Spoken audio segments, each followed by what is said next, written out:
Endurance Junkie Podcast, episode 79.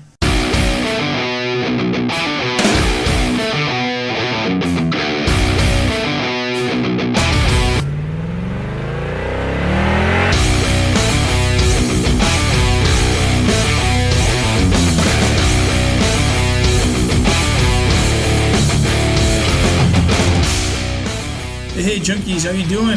Hope you had a nice weekend. Thanks for joining me on a new episode of the Endurance Junkie Podcast, the show where I will be interviewing some of the fastest, smartest, and most inspiring people active in the endurance world today. Now, if you like these little interviews and don't want to miss any future ones, head over to iTunes or Stitcher and subscribe to the show. I would also appreciate a rating and a review, as it's one of the best ways for potential new listeners to find us. It's really important, and I appreciate everyone who has done so far. Feel free to also visit the website, junkiepodcast.com, for the complete archives and show notes. And there's a contact section at the bottom, so feel free to send me your comments and suggestions for future possible guests. I would really love to hear from you guys. Right on to today's show. Nick Littlehales is a sleep coach who advises top athletes on how to improve their performance by maximizing their mental and physical recovery from sleep. Now, Nick has never believed in a traditional 8 hours continuous sleep, arguing it creates unnatural rhythms that mean the least productive time for an office worker is between 1 and 3 in the afternoon. And 3 o'clock in the afternoon on any given Saturday or Sunday is usually quite important for a competitive athlete. So hi Nick, thanks for coming on the show. Can you start off by telling us a bit about yourself and your own sporting background? Thanks for having me on, Peter. I like most teenagers, was mad on sport when I was at school, probably not so much on the educational side. That came second for me, but I did fall into trying to become a professional golfer a long time ago, back in the late 70s, 80s. Different type of sport. So I've always had a great interest, in sport itself, but went off and created a family and ended up in the sleep industry and ended up being a international sales and marketing director at 32 for a large bedding and sleep company called Slumberland. And that engaged me in all sorts of things around the world as a very large group with affiliates all over the world, under licensed brands, looking at all the crazy habits of how people slept around the world, and got involved with a lot of clinical stuff, doing research projects and things, and helped to set up the first UK Sleep Council with some colleagues in the industry. And I suppose all the way along that route, I always came across that sleep was always taken for granted. It was just go upstairs and get a good night's sleep and we'll see you tomorrow. Pretty zero education at any level as to some of the basic principles of this recovery process. And I was just noticing that, everything we did to try and influence that, whether it's from the academic side and the clinical side, with all the major universities around the world completing research to show us how important it is.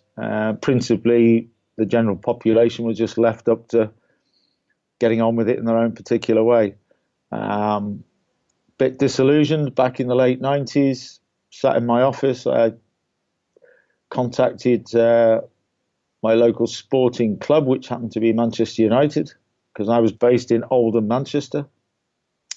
Going through a lot of changes within the Slumberland group and my particular position. So I was looking to move on and do something else. And at that time, that's when I got in touch with them just to see whether, I'd missed something along that career path. And maybe somebody knew something better than I did in sport. And basically that started dialogue with Manchester United. Alex Ferguson was a very open-minded manager, very experienced one, very successful one. That particular time, late 90s, social media, technology, 24/7, sports science, data collection was all either non-existent or in its very naive stages. So I think it was very fortunate that we even started dialogue on this subject way back then. But I started to download everything I was aware of and experienced over the years into the club through the main contact was through the head physio, a guy called Dave Fever. We started looking at physical rehabilitation, that one side of sleeping, which we looked at a particular player trying to help with lower back issues and creating words like dehabilitation as well as rehabilitation with these long hours we spend sleeping without very little knowledge or concern. And along that route, we moved into the England national squad because a lot of those players played for the England squad. That started to influence staff around the England squad. That led me into Arsenal Football Club through the England and Arsenal physio Gary Lewin. That led to providing the very first sort of sleep workshop for a first team football club, which was quite an experience, I can tell you, back then. And then things we did with the England squad in Euro 2004, where we really went into environments and products and profiles with all the squad because of the unique set of circumstances around the Euro 2004 championships in Portugal, where they just used one hotel as a central base. So that moved me into another area. And then subsequently getting involved with British Cycling and Team Sky, where the aggregation of marginal gains, which was their particular strategy that they developed, came up with, meant they had to look at absolutely everything that they were doing to see whether they could improve every single element that culminates in an overall performance against all the other competitive nations around the world. And so sleep couldn't be overlooked. So what I was doing got involved with that process. It really defined what I was doing more clearly. So that developed a thing called the R90 technique of sleeping in cycles rather than hours, in a polyphasic way rather than blocks of 8, which just simply didn't work. And looking at all the little key aspects of recovery that would all add up to, a better overall performance. And over the years, from around 2009-10, that I worked with Team Sky and British Cycling, they pretty much became quite successful. And so we broke a lot of boundaries in this particular area. And since London 2012, we've gone on into Rio. And we're also going on into the Winter Olympics next year and also Tokyo 2020. But my experience is pretty much every human being at any level in any sport. It's not specific to football or to rugby or to triathletes or Ironman or cycling or anything. It's literally just individuals that happen to have an occupation called elite sport, and how on earth do they get from A to B every day, every week, running into major championships and events and just getting through this crazy 24/7 life that we have. And just redefining their approach, and rather than calling it sleep, we call it mental and physical recovery periods in any 24-hour period. So we're certainly moving along. And since I was asked to write a book over a year ago now, simple little book that sort of exposed that story and everything else, we're now very much working on an international basis in a lot more different areas because it applies to absolutely everybody. So there's the story so far, Peter. Okay, cool. So yeah, you touched on it before, saying that you don't really work with sleeping in hours, but more into cycles. So what do you define then as a good night's sleep or a good day's sleep within that 24-hour period? Well, there's when you just use the ability to find out everything. If you just do a little bit of research, you can find out that up until the electric light bulb was created and started to impact on us as human beings, we've always slept in a polyphasic way, which is shorter periods more often. So it was never one block. just in any 24-hour period that a lot of people, and listening to this will know is get your 8 hours. So whilst I was always coming across people, how many hours do you try and get a day? They would think of 8. They wouldn't really know why, and they probably didn't do it 8 hours a night solidly, 7 days a week, 365 days of the year. So if you look back to go forward, a polyphasic approach, sleeping in cycles rather than blocks of hours, really does apply itself to the schedules of today. And so what you're generally looking at is, if you take a consistent wake time, which we all have, we have a sleep characteristic called a chronotype, so you're either morning or nighttime. That's a little genetic twist we're aware of now, not just something you develop. Where you're particularly born on the planet will also, now we know, will dictate the actual circadian rhythms inside of yourself, depending on where you're born on the planet. And when you translate that into a 24-hour period, we're really looking to whether you get 5 90-minute cycles, because that's how it's measured in a clinical environment, a 90-minute period of collecting data of sleep stages and the various sleep stages that are more beneficial than others, and how they appear in a 90-minute period. And you just look at one 90 minutes to the next 90 minutes. So if you chop your 24 hours up into 90-minute cycles, then you might get a nocturnal period of maybe 5 90-minute cycles, 7.5 hours. There's your 8, basically. Or 4 cycles and 6, or 3 cycles and 4.5 in the nocturnal period, and then balance that depending on your occupation. It doesn't always apply, but either a 30% window of 90 minutes is 30 minutes.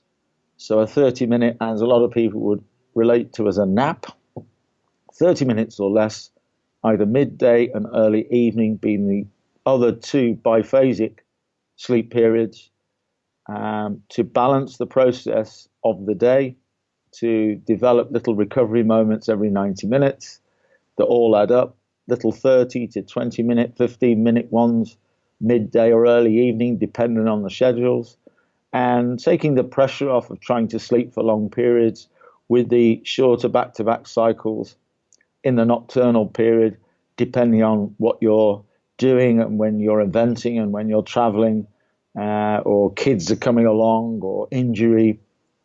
Sleeping in this particular way really releases a lot better quality, a lot more control, less worry, and the ability to manage what's in front of you, because we think we're in control of every day, but we're far from it.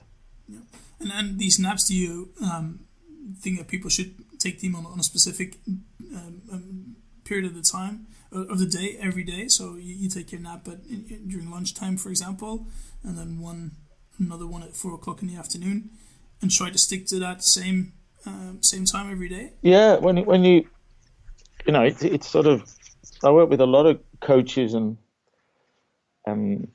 experts in all sorts of different fields, and sometimes, while we strive to go forward and keep leaping forward with our ability to advance in all sorts of areas, sometimes, there's areas in particular like this sleep where you just got to look back a little bit for the answers, and you just wonder why on earth, as human beings, we've never really taken this massive chunk of every day and every part of our life, a third, 30% of it, and we've not looked at it to see, whether we understand it well enough. Maybe we could try different ways of doing it. Whereas everything else we do in our lives, we're constantly doing that. And when you start to look at the natural circadian rhythms, the sun up and sundown process, our relationship and our brain's relationship with light and dark and blue light, and how that triggers so many functions in our bodies, just tap it in your browser and have a look at some of the images, and you'll see how the brain is triggered to do certain things at certain times of the day: best coordination, blood pressure, testosterone production, suppressing melatonin, increasing serotonin, The points in that circadian rhythm when you're likely to experience the deeper sleep stages, maybe the early hours of 2, 3 o'clock in the morning. And when you start to look at that, you also see that in this polyphasic nature, the human being being woken up by the sun coming over the horizon, which we will never change, Peter. It happens in that very rhythmical and pattern and harmonious way every day around the planet. So when that starts, we're activated. When you get to midday, there is a very specific urge and need for the human being to go into some sort of recovery state, like you pointed out. Some would say between 1 and 3, but anything sort of midday to mid-afternoon. Then there's another distinctive urge and need slot between 5 and 7, because we've put a clock on this 24-hour process. There's another window there. And so rather than snoozing for losers and sleeping during the day is for people who are weak and can't hack it, relatively, the only way you can get through your day in this modern world and what's coming is to do it shorter and at the right times, and you'll get so much more benefit from when you do the longer periods at night.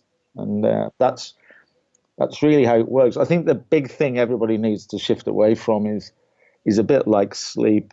What does that really mean to everybody? It's an uneducated, taken for granted, natural process that nobody's really cared about.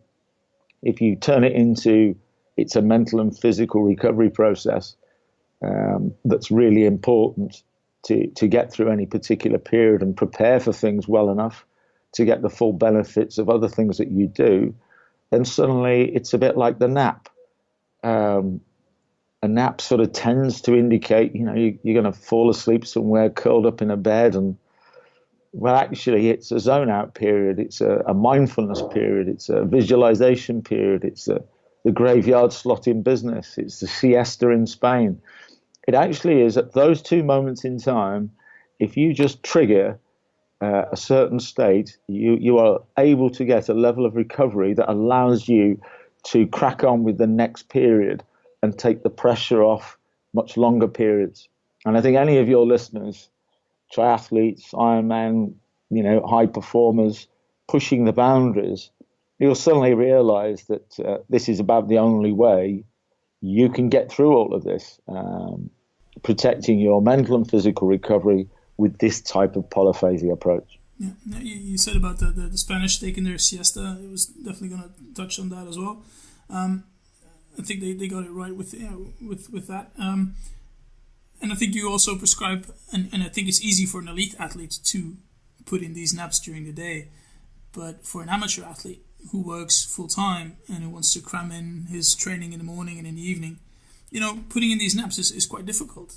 Do you got any advice? Well, any tips you say that, Peter, but all it is because from the moment you're born, there's a little bit of emphasis from parents into creating the right environment, creating the right sounds, creating the right colors, creating the right things to sleep on, the right sleeping position, and even parents will educate themselves with books and articles to make sure that they know absolutely everything about an infant coming into this world and their first sleeping environments, patterns and rhythms and cycles.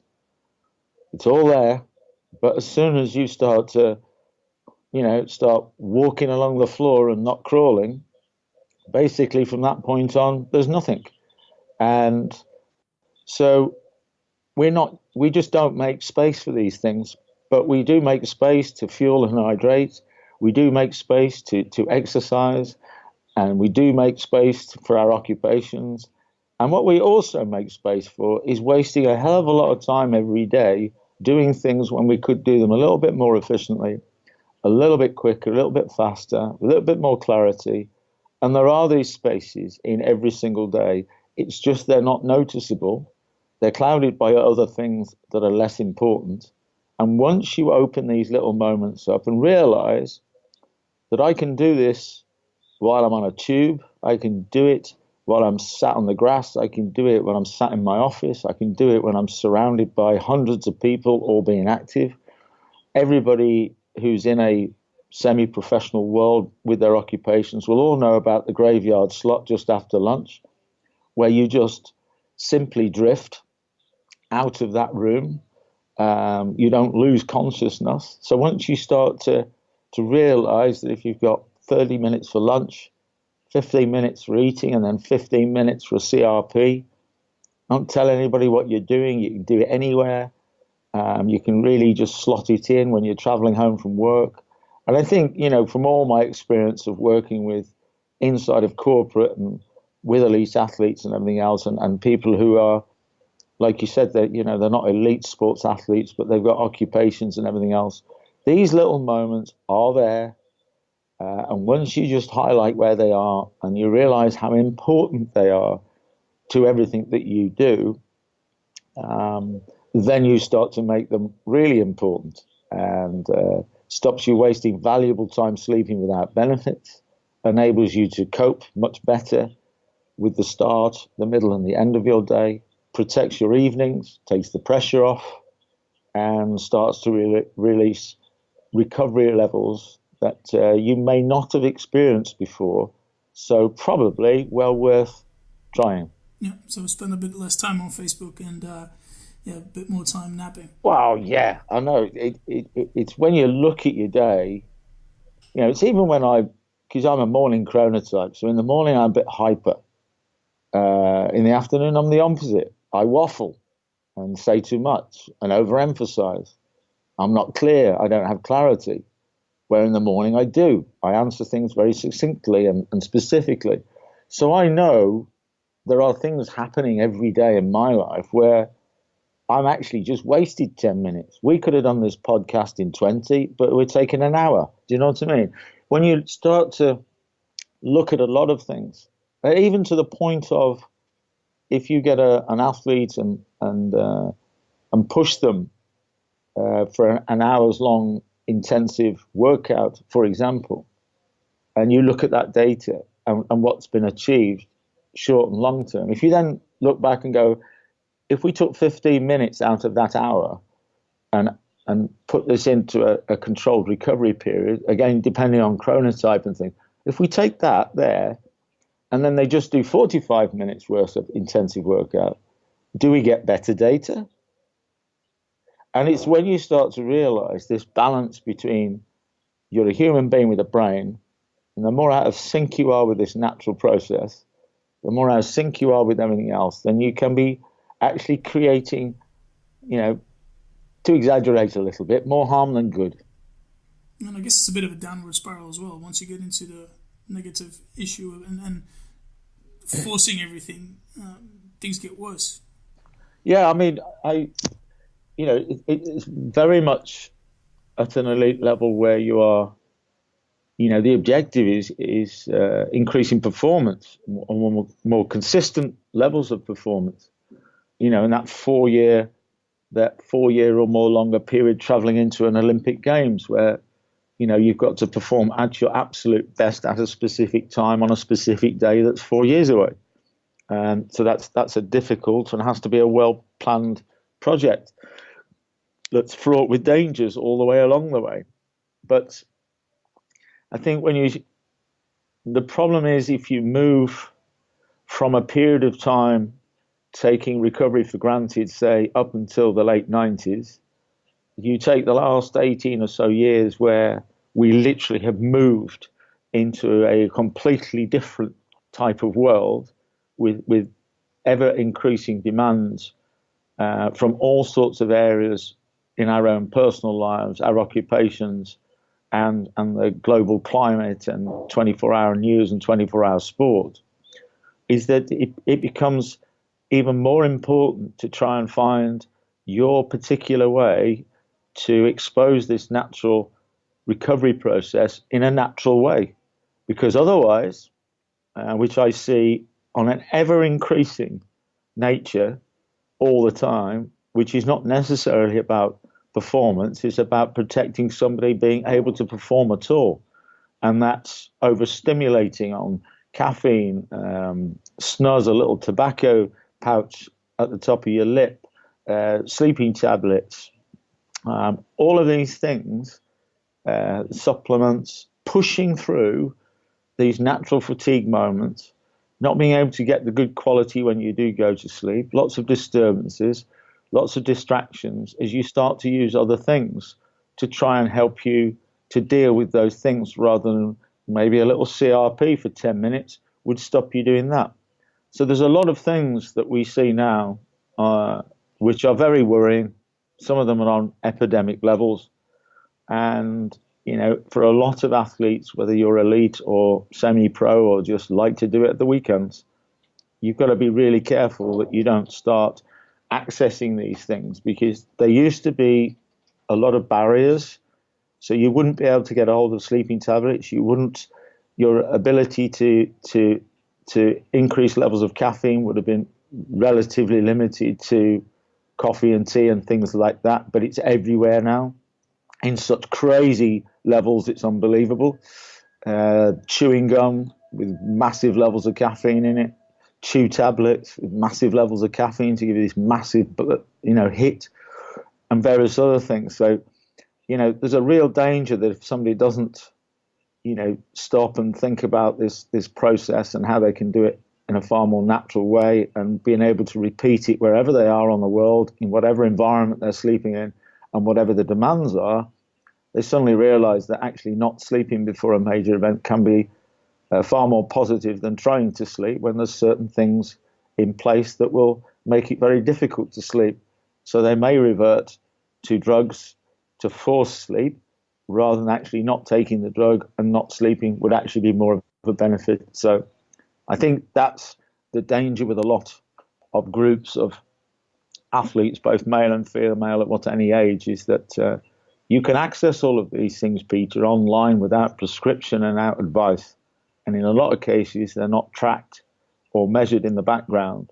So the individual can access things to try and overcome these things without any guidance whatsoever. And that's really, really dangerous.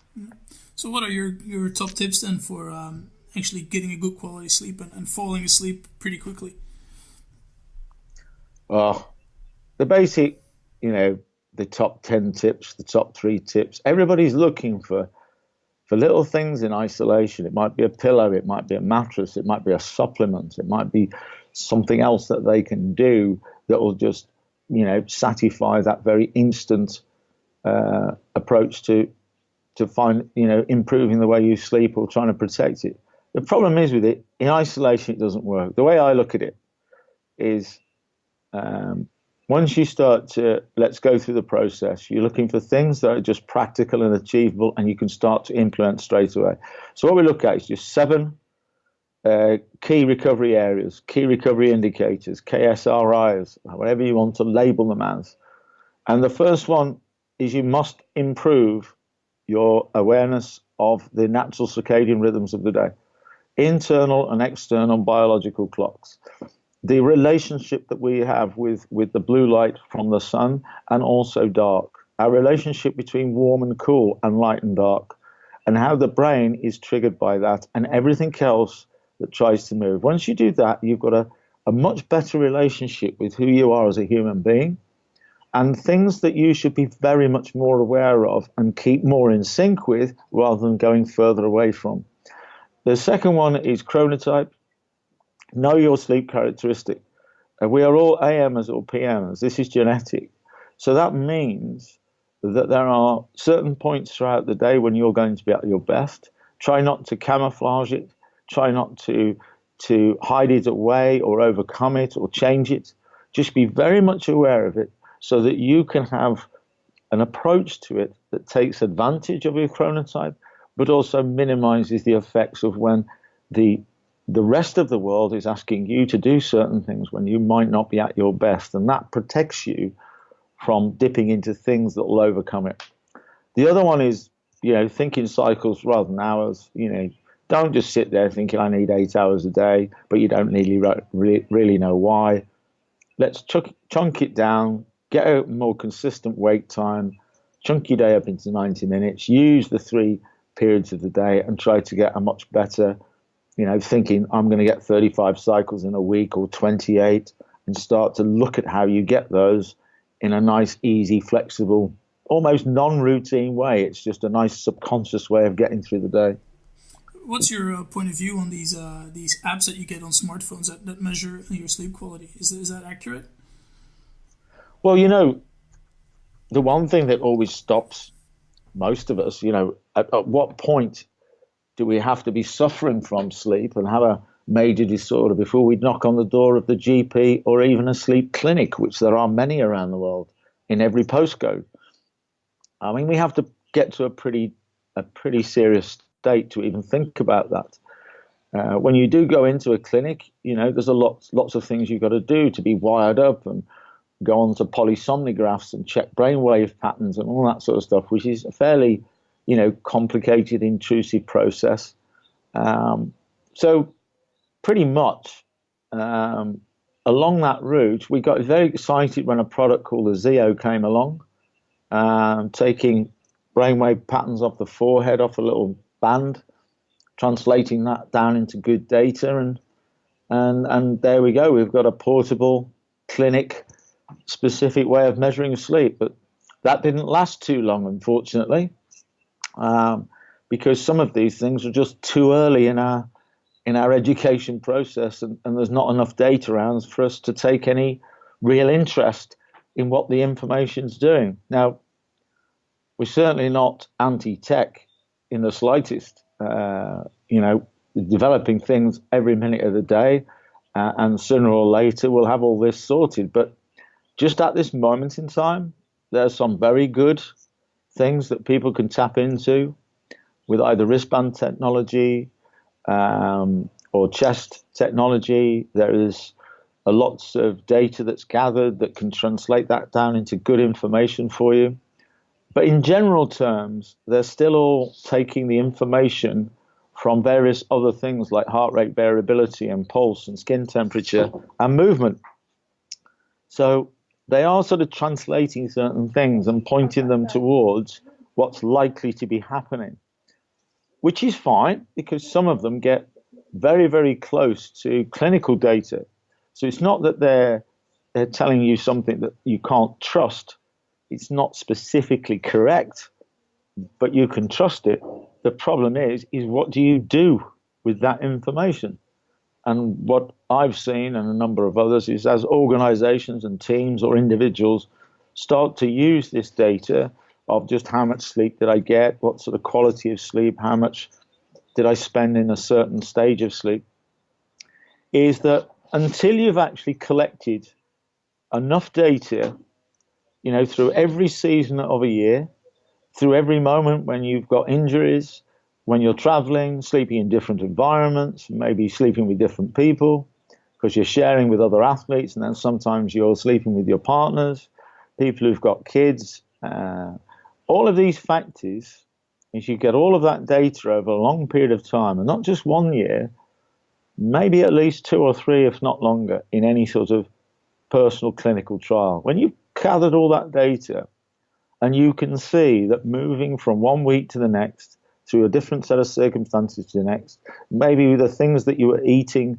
or your nutritional plan at that particular time or the mental pressures at that particular time, until you can see all of those things and then translate that back to things that you can do to protect yourself from going into a particular period where you know that your recovery levels are going to drop. So what can you do to keep them at a norm? Till you've got all that information, and pretty much most people look at the information and go, well, I'm still going riding, I've still got an event at the weekend, I've still got to train tonight, I've still got to go to my occupation. And I think we're a long, long, long, long way away, Peter, from when we wake up in the morning and or over a period of 3 or 4 days, see a set of data that's so specific, like I've just tried to explain, that literally means that the surgeon will not go to the hospital and work. The nurse will not turn up. The driver of the train cannot drive the train. The pilot can't fly the plane. I mean, at what point are we going to get when this particular data, when up until just a few years ago, we never even looked at sleep. We were all wandering around with 8 hours in our head and doing it really badly. And then suddenly with this data, and with very limited data, what on earth are we going to do with this stuff? So I think on one hand, it's a long answer to your question because it's a big subject for everybody, is you really need to know, why are you collecting the data? What are you looking for? What are the key data points you're looking for? Because if you've at an education level of 0 right now, you don't know about circadian rhythms, sleeping polyphasically, you haven't looked at your chronotype, you don't know about sleeping environments and the products you sleep with, and all of these little factors that are all covered in this book I wrote. If you haven't got yourself off the point of 0, then looking at data is almost irrelevant. Okay. Well, thanks for that information. How can people get in touch with you if they want to, Nick, if they want to find out more about your services and products that you offer? Well, the website, as always, we're sportsleepcoach.co.uk. We've got a fairly basic setup at the moment, but there is something a little bit more dynamic coming along the way in the next few months on that URL. We are very active on pretty much most social media platforms, providing free content. We look at what's going on around the world of sleep all the time, and recovery and developments in technology and products and research. So we're always putting lots of stuff out there for people to read. There's some good coaching services on the site, so people can access us wherever they are in the world, and our R90 recovery sleep kits that we put together for the home and also for traveling is also available through there. Or just get on the site, send us an email, give us a call. Cool stuff. And there's the book as well? The book started off published by Penguin Random House, a big publisher, a year ago in the UK. It's available, in all good bookstores, as they say. Online and offline. There's an audible version if you want to listen to 6.5 hours of me reading my book, or you can download it onto most devices if you want to read it that way rather than a handheld book. But it's also now shifted itself into 13 countries, so everywhere from the US to Germany to China to the Arabic countries, Japan, all across Europe. So whichever part of the world you're from, there's a way to access, the things that we've been discussing today and everything else via that media, and certainly a good place to start. All right, thanks. I'll put those links up on the show notes pages of the website. Thanks for your time, Nick. Much appreciated, and I hope some athletes will definitely look into their recovery and their sleeping patterns a bit more in detail. No problem, Peter. You sleep well. Thanks. Junkies, thanks for listening to this episode with Nick Littlehales. Now, if you have trouble sleeping or want to improve the quality of your own sleep, visit his website, get in touch, and grab a copy of the book. Because I'm a firm believer in getting good quality sleep, and in the end, it's a free performance booster. So it's a win-win. All right, thanks for listening, and I hope you'll join me next time for a chat with the recent Xterra World Champion Brad Weiss. Cheers, guys.